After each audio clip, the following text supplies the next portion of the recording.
Sébastien Cavaillon, merci beaucoup d'être venu jusqu'à Fontainebleau depuis votre base du Bec-et-Loing à l'occasion de ce championnat de France amateur. Donc vous êtes l'illustration parfaite du cavalier amateur qui a débuté comme tout le monde dans un poney club et qui arrive au plus haut niveau international. Racontez-nous un petit peu votre parcours. Oui, bonjour, tout à fait. Alors, moi j'ai commencé dans la région parisienne. J'ai commencé à l'âge de 6 ou 7 ans au poney club de Vélizy-Villacoublay. Et ensuite j'ai enchaîné en fait, le centre équestre de la CBB à Boulogne, le polo de Paris juste à côté, et enfin ma formation de moniteur au Haras de Jardy. Donc je suis vraiment issu de la région, donc voilà. Et je ne suis pas fils de professionnel ni enfant de milliardaire, voilà. Et donc du coup le processus a été depuis le début, de Shetland à cru, au poney, double poney, et à cheval, etc. Les concours club, concours amateur, jusqu'à arriver au niveau professionnel, et puis trouver les bons chevaux, les propriétaires, et puis me retrouver aujourd'hui sur les 5 étoiles. Donc quelles ont été les étapes les plus, je dirais, délicates? Je pense aux amateurs qui vont vous écouter. Les étapes les plus délicates pour arriver au plus haut niveau international?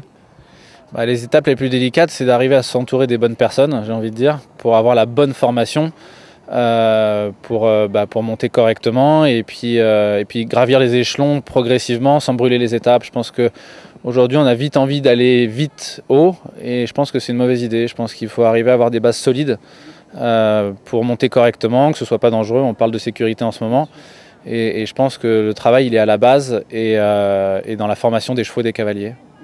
Donc vous pensez que l'une des manières de solutionner ce problème de sécurité, c'est justement de revenir aux fondamentaux, de s'entourer d'un bon coach?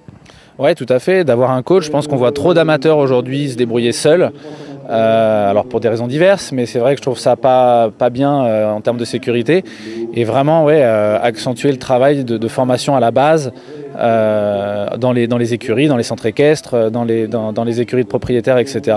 Et se faire entourer et ne pas aller seul en concours, exactement. Ouais. Sinon, quel est votre avis sur les circuits existants actuellement qui démarrent du poney jusqu'au plus haut niveau?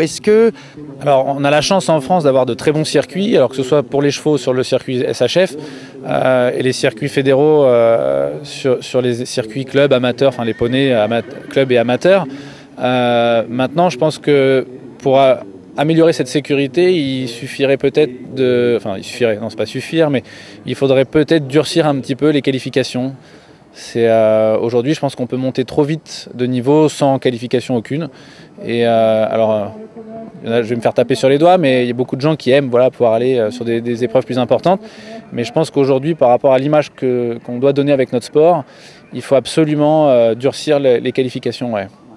Donc en fait, quand on s'adresse à tous ces cavaliers amateurs qui viennent de toute la France, ils peuvent être confiants et à condition de travailler, espérer accéder quand même à un très bon niveau.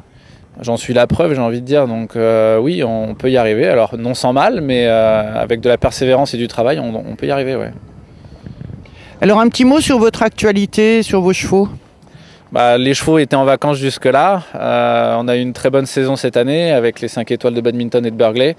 Des jeunes chevaux qui arrivent prometteurs. J'ai un 8 ans qui a fait son premier 4 étoiles à Linière, qui s'est très bien déroulé, les doubles sans faute. J'ai une très bonne 6 ans, des jeunes chevaux qui arrivent derrière. Donc voilà, ils sortent de vacances gentiment. Sarah d'Argouges, donc ma jument de 5 étoiles aussi, ils reprennent le travail. Et voilà, pour faire un bon travail d'hiver et entamer une saison 2020 sur les chapeaux de roue. Il y a des échéances, vous avez des échéances en ligne de mire pour 2020? Alors pour 2020, oui, l'objectif premier de Sarah, ça va être de retourner à badminton avec un objectif de top 10. Et après, j'aimerais vraiment un jour pouvoir accéder à une sélection en équipe de France sur une Coupe des Nations, sur un championnat, etc. Les portes sont très fermées l'année prochaine avec les Jeux Olympiques à 3 cavaliers. Donc je ne me fais pas trop d'illusions, même si dans un coin de la tête, forcément, on y pense et on en rêve. Maintenant, voilà, tout est ouvert, tout est possible. La route est encore loin avant l'été prochain. Donc à nous de bien travailler et d'être performants en début de saison pour leur donner envie de nous emmener. Mais c'est tout ce qu'on vous souhaite, Sébastien, de vous retrouver sur les plus belles échéances mondiales. En tout cas, merci encore d'être venu. Merci beaucoup.